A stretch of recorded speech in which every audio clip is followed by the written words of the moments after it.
Nandito tayo ngayon sa bubong ng aming bahay. So meron tayo diyang 6 na 100 watts at dalawang 150 watts na solar panel.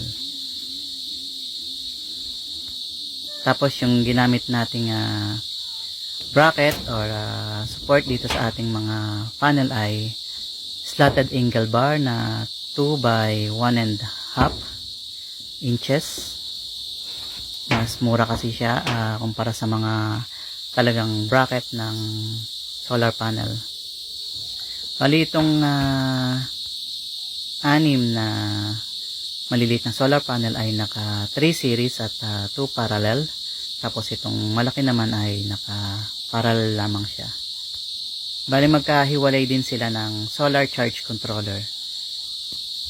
Kasi hindi natin pwede silang pagsamahin kasi magkaiba sila ng voltage at ampere. Yun lamang po. Salamat.